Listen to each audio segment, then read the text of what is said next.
Buenos dias, guys, and welcome back to another video.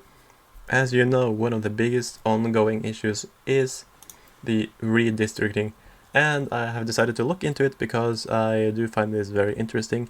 This is how it looks. In the red states, the Republicans have full control. In the blue states, the Democrats have full control. So, and of course there are states with independent commissions, with split government, like Minnesota has a Republican Senate, but a Democratic House, and of course governors. So I have been looking at a bunch of different states and drawn up district lines for some of them. And what I've been looking at is really what the parties would do to gain power, and in some instances what would be a fair map. And I have drawn up a few here, so I did start on California, but it was just too much work. Let's start with Georgia instead, because California was just a mess. Here you have the state of Georgia. So the big story about Georgia is, well, the state of Georgia does not gain any congressional districts, but I do expect that the Republicans will shore up the two Atlanta-based suburban districts up north, the 6th and 7th. They are currently represented by Democrats, who won the seats in 2018 with the 6th and 2020 with the 7th. And I do believe that the Republicans will move them north and take the Democratic areas in the districts as they are now and give them to the Democratic districts further south, or to a district like the 11th there. Of course, the Republicans has a lot of potential with the fact that they have some very Republican districts in the 9th and the 14th, which could be dragged into the Atlanta suburbs if they want to do it. So the Republicans now have actually 10 safe or likely districts, while the Democrats have 3, and there is one very competitive one. This was also a Democratic district, so the Democrats are definitely going to be hit hard in Georgia, I expect. But this one could go either way. We don't know. And the next state, let's see. How about the state of New Jersey? I believe that New Jersey has a split or bipartisan control. So New Jersey does not have a Republican governor anymore.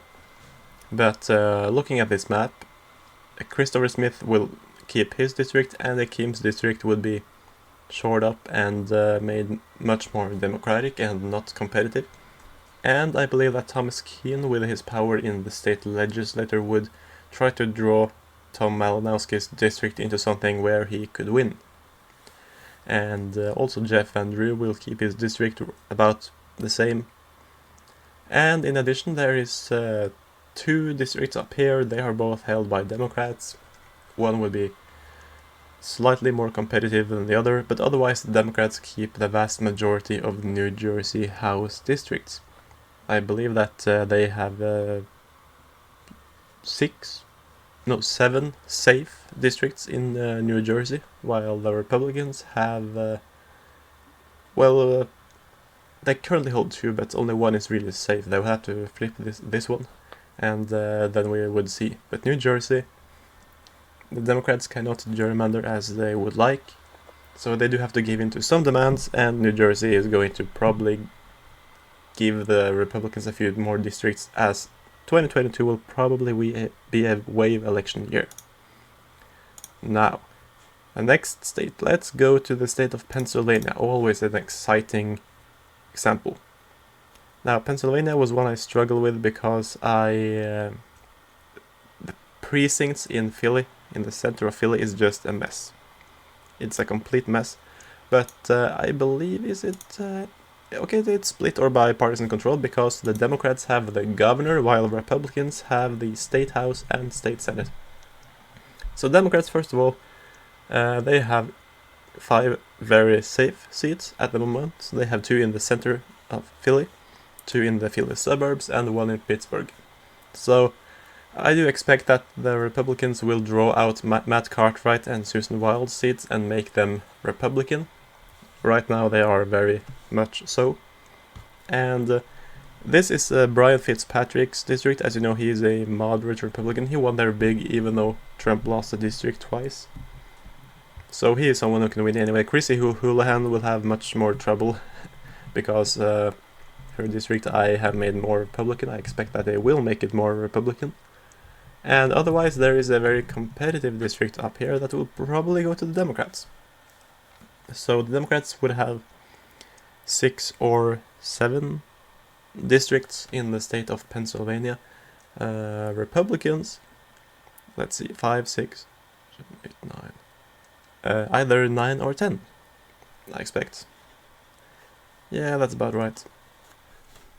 But again, Governor Tom Wolf, who is a Democrat, would have to approve the map made by the State House and Senate.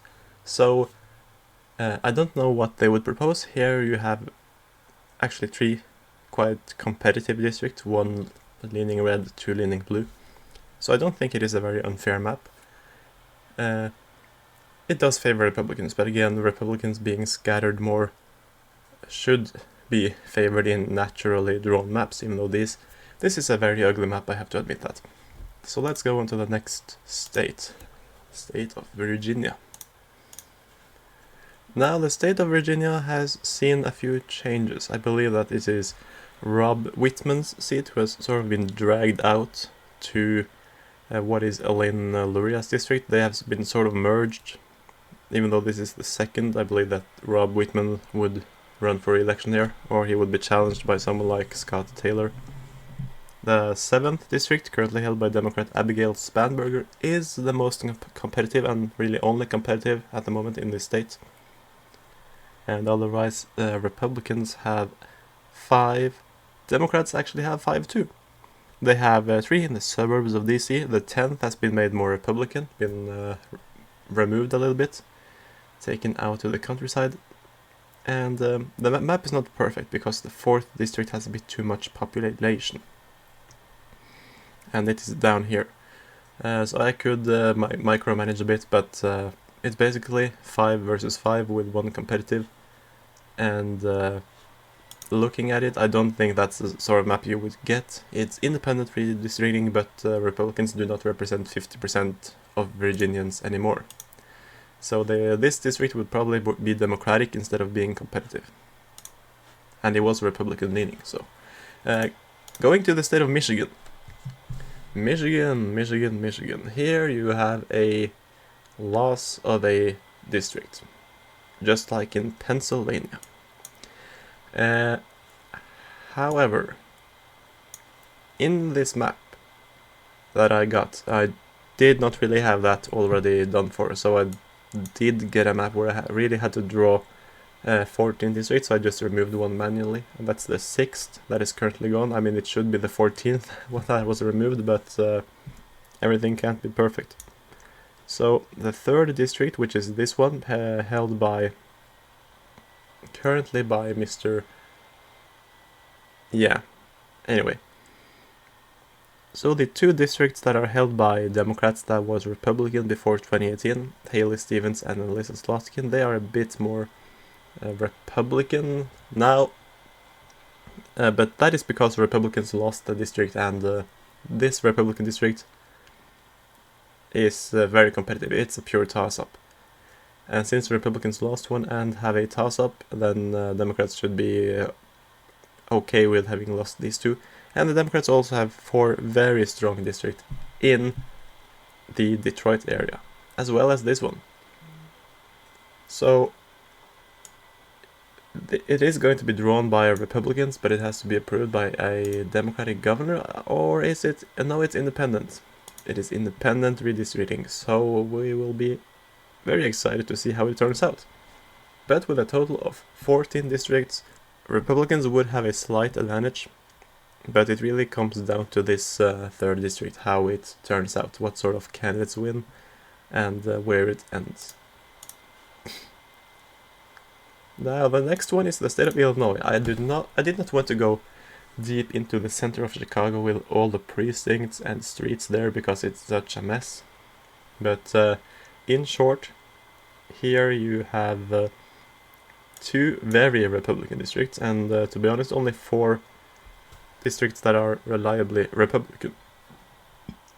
The Democrats will have a bit more. So Democrats have 9 safe districts, Republicans have 4 or 5. This one is a bit more Trumpian, so traditional Republicans might lose, but blue-collar candidates might win. And adding to this, which is also a bit more Republican, then Republicans have 6 plus this one, which is a pure toss-up. And the Democrats then have 10 districts, all in the Chicago area, because this Cherry Bustos district was completely gerrymandered. The current map of Illinois is gerrymandered out of proportion to disenfranchised Republicans. You have districts stretching out from the center of Chicago and into the suburbs, which used to be very Republican. Of course, now today that even the districts meant to be red are blue. But anyway. Okay, so Oregon is the second to last map here. They are going to gain a district. I did not know how to manually add a district, so I made the third district, which is here in Portland. I made it a double one by having the double population. And otherwise, yeah, that's why all the other ones are lacking population when they're really not.